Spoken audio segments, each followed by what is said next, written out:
이러한 비만 치료제의 허실은 지방만을 선택적으로 뺄 수 없다는 사실입니다. 원래 얼굴에 있지 않은 주름도 생기게 되고요. 나의 몸의 피부 탄력도 사라지면서 굉장히 쭈글쭈글해지고 몸매도 굉장히 통짜형으로 바뀔 수 있는 사실을 알고 계셨나요? 여러분 안녕하세요. 문여성라이프 연구소에 오신 걸 환영합니다. 오늘은 남녀 구분 없이 또 젊은 사람, 나이 드신 분 상관없이 다양한 분들이 관심 있는 주제가 다이어트이잖아요.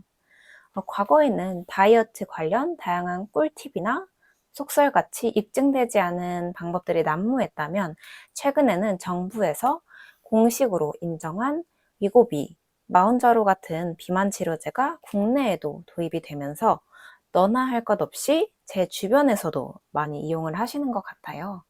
오늘은 이런 비만 치료제에 대해서 이야기를 해보려고 합니다.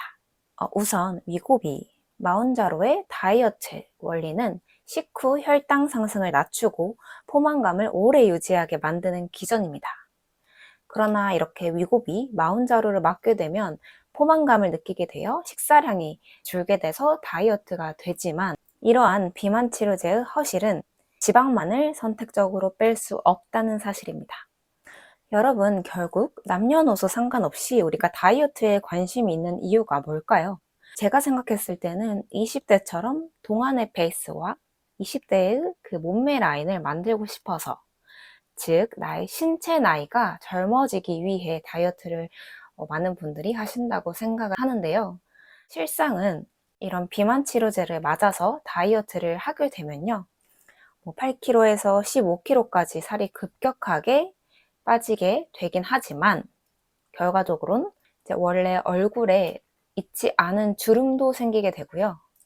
나의 몸의 피부 탄력도 사라지면서 굉장히 쭈글쭈글해지고 또 운동으로 또 S라인을 만드는 다이어트와 다르게 몸매도 굉장히 통짜형으로 바뀔 수 있는 사실을 알고 계셨나요? 그렇다면 왜 사람들이 다 좋다고 하는 이 비만 치료제가 결국 내가 원했던 동안 페이스와 몸매 라인을 만드는 게 아니라 사람을 더 이렇게 늙게 보이게 할까요? 여러분이 비만 치료제의 원리에 대해서 이해하시게 되면요, 그 이유를 알 수 있습니다. 일반적으로 혈당, 체중이 모두 정상인 사람들은 식후 10분 이내에 장에서 GLP-1 호르몬이 분비되는데요.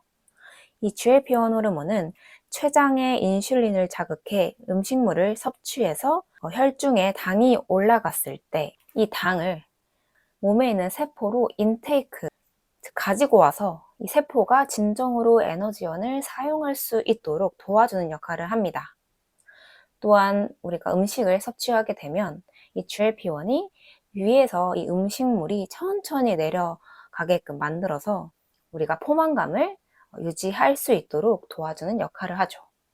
결과적으로 일반인의 경우 식후에 적당한 시기에 인슐린 분비가 나오기 때문에 식욕이 안정화되어 음식 섭취를 나의 스스로 내 의지로 중단을 할 수 있는 대사가 가능하다는 이야기입니다.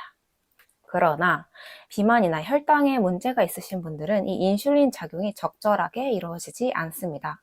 이렇게 인슐린이 적절히 잘 제때 나오지 않는 것을 인슐린 저항성이 높은 상태라고 하고요. 인슐린 저항성이 높으면 우리가 밥을 먹고 혈당이 많이 상승했을 때 인슐린 분비가 잘 되지 않습니다. 그래서 혈액 속에 있는 당을 세포에게 에너지로 쓰게끔 줘야 되는데 그 역할을 제대로 하지 못합니다. 그렇게 되면 우리가 식사를 했음에도 우리 세포들은 에너지원이 세포까지 전달이 되지 않았기 때문에 식사를 계속하게 되는 이제 과식하는 결과로 이어지게 됩니다. 그렇게 되면 우리가 정말 음식을 계속 먹게 되고요. 혈당이 결국 피크를 찍어야만 인슐린이 그제서야 분비가 되면서 혈당이 굉장히 불안정해지고요. 결과적으로는 살도 찌고 당뇨까지 이어질 수 있는 그런 대사를 비만인 분들은 가지고 있습니다. 이러한 원리를 토대로 위고비와 마운자로는 처음에는 당뇨 치료제로 개발되었습니다. GLP-1이 인슐린을 촉진시키며 혈당을 안정적으로 만들어주기 때문입니다. 또한 혈당 안정과 더불어서 당연히 포만감도 느끼고요. 식사량이 줄기 때문에 다이어트 효과까지 있습니다. 따라서 비만 치료제로서 역할마저 톡톡히 하고 있는 셈이죠. 그러나 우리가 GLP-1을 맞게 되면요. 우리의 몸은 지방만을 선택적으로 태워서 에너지원으로 사용하면 굉장히 좋겠지만 우리의 몸은 지방과 근육을 함께 에너지원으로 사용하게 됩니다.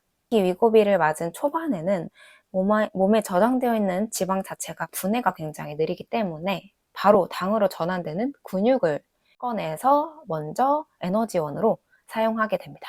결국 이 비만 치료제를 맞게 되면 체중이 10kg가 줄었다고 해도요.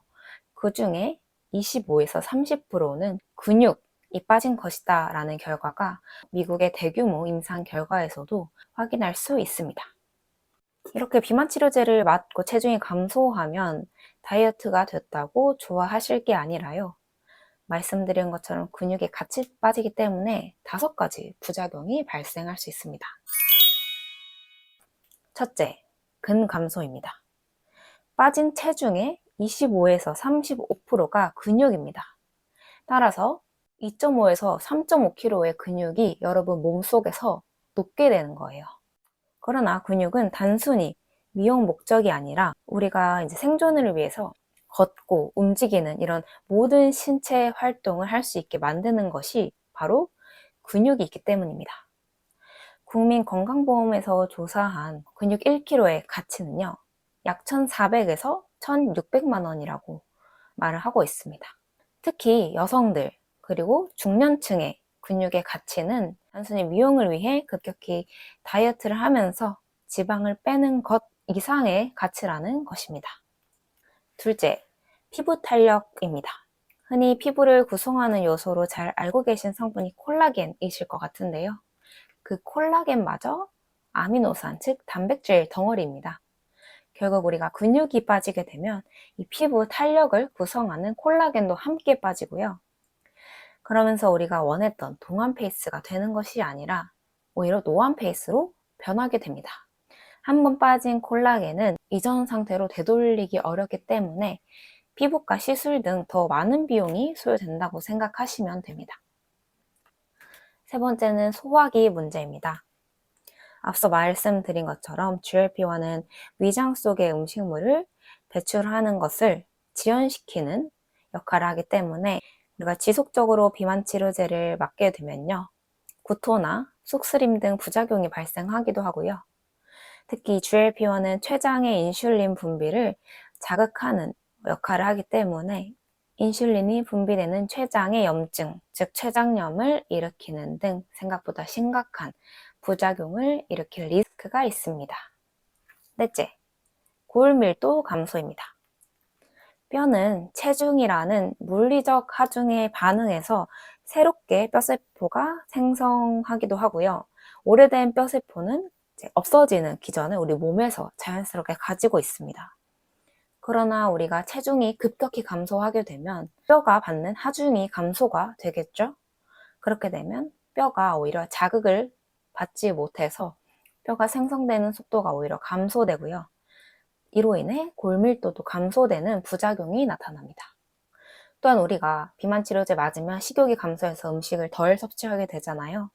그럼 뼈에 필수적인 칼슘이라던가 비타민 D, 단백질 이런 중요한 필수 영양소도 감소하게 되면서 골밀도가 감소하고 근육이 감소하게 되면 뼈를 당기는 힘도 약해져서 뼈가 약해지기 쉽습니다. 그러나 우리가 나이가 들수록 이런 뼈의 튼튼함 이런 거는 생존에 정말 직결로 연결되는 생존에 관한 문제입니다. 5번째, 가속노화입니다. 앞서 말씀드린 근감소, 피부 탄력, 소화기 문제, 골밀도 감소 등 이 모든 부작용은 피부 탄력 이외에는 크게 눈으로는 보이지 않을 수 있습니다. 그러나 근육이 높고 뼈가 약해지는 이 생존에 달린 문제들은 단순히 체중 감소를 위해서 비만 치료제를 선택함으로 가져올 수 있는 다양한 리스크를 가져가는 게 과연 맞을까요? 저는 여러분이 다이어트보다 더 중요한 것은 여러분의 진정한 건강이라는 사실을 잊지 않으시면 좋을 것 같습니다.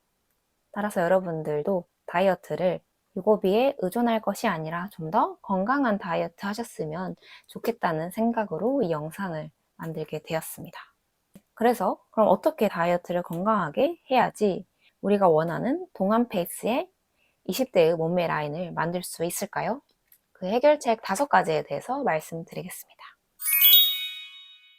첫 번째는 마인드에 관한 것입니다. 세상엔 거저먹을 수 있는 게 없습니다. 세상의 이치가 내가 조금의 노력을 했다고 큰 걸 얻을 수 있는 건 없더라고요. 이거 마찬가지로 다이어트도 다이어트의 이 정석이 있죠. 그게 바로 식단과 운동이죠. 이 식단과 운동을 같이 병행하는 것이 쉽지 않지만 내가 노력한 만큼, 내가 힘든 만큼 얻게 되는 게 또 다이어트이고 가장 건강한 다이어트가 이 정석적인 다이어트라고 생각합니다. 다이어트를 하려고 하시면서 건강을 해치지 마시고요. 정말 정석적인 건강한 다이어트를 함으로써 날씬해지시길 바랍니다. 두 번째, 부작용의 실체를 인식하시길 바랍니다. 제가 앞서 말씀드린 이 5가지 부작용을 인식을 하시고 결국에는 쉽게 다이어트를 하면 나의 미래의 건강을 끌어다 쓰는 것이라고 생각을 하시면 좋을 것 같아요. 우리가 결국에 다이어트를 하고 싶은 이유가 나의 신체의 아름다움을 찾는 것이라고 생각을 하시고 좀 더 많은 투자와 많은 노력을 하셔서 진정한 여러분의 이 신체의 아름다움을 찾으려고 노력해 보세요. 세 번째, 만약에 내가 과체중인데 급하게 살을 빼야 한다면 이 비만 치료제의 도움이 어느 정도 필요할 수 있습니다. 그럴 때는 저용량의 비만 치료제를 좀 맞으시고 비만 치료제를 맞으시면서도 함께 근력 운동 무조건 하셔야 되고요. 단백질도 필수로 섭취를 하셔야 돼요. 그러나 이 비만 치료제를 맞으시면 좀 무기력하고 에너지가 많이 나진 않으실 거예요. 그래서 오히려 운동하기가 어려우실 수도 있다는 것 압니다. 그럼에도 비만 치료제를 맞으면서 운동을 하는 것과 하지 않는 것의 차이는 굉장히 크기 때문에 운동과 단백질 섭취를 꼭 병행하셔서 하시길 바랍니다. 네 번째, 내가 천천히 빼도 되고 몸매가 난 더 부각되고 싶다면 이 비만 치료제를 사용하는 것은 굉장히 좋지 않은 선택입니다. 특히 여성의 몸은요, 근육으로만 이루어지지 않습니다. 어느 정도의 이 지방들이 우리 여성의 몸을 더 볼륨 있고 예쁘게 만들어주는 역할도 합니다. 특히 우리가 생각하는 이상적인 여성의 몸매는 볼륨 있는 몸매잖아요. 그래서 이 볼륨이 나오는 그 부분에 근육도 있어야 되지만 체지방도 적절히 있어야지 그 부위에 실제 볼륨이 나타납니다. 따라서 몸매를 좀 가꾸고 싶다면 천천히 다이어트와 근력 운동을 함께 해주시는 게 최고입니다. 마지막으로는 식단에 대한 내용입니다. 우리가 이 다이어트가 결국 이 혈당을 안정화시키는 것으로부터 시작이 되는데 우리 혈당을 굉장히 빨리 오르는 당들이 있습니다. 이런 단순당들을 섭취하시는 걸 좀 제한을 하시고 우리가 위고비를 안 맞아도 당을 제한을 할 수 있어요. 단백질이라던가 건강한 지방들을 섭취해 주시게 되면 이 혈당을 낮추고 식욕을 안정화시킬 수 있는 다양한 자연적인 음식들이 세상에 많습니다. 그래서 우리가 굳이 위고비를 안 맞아도 이 혈당을 조절하고 다이어트를 할 수 있는 굉장히 많은 방법들이 있기 때문에 내가 먹는 것이 나라고 생각을 하시고 나의 식사의 퀄리티를 높이는데 좀 많이 공부를 하시고 그것을 실천해 보시길 바랍니다. 여러분, 오늘은 여러분이 이제 다이어트보다 더 중요한 게 자신의 건강이라는 사실을 잊지 않으시고 위고비나 이런 마운자로 같은 비만 치료제를 너무 의존하시기보다는 여러분 스스로 건강한 다이어트를 정말 나를 위한 건강한 다이어트를 하시길 바라는 마음에서 이 영상을 찍게 되었습니다. 다음에도 여성에게 도움이 되는 영상으로 돌아오겠습니다. 안녕.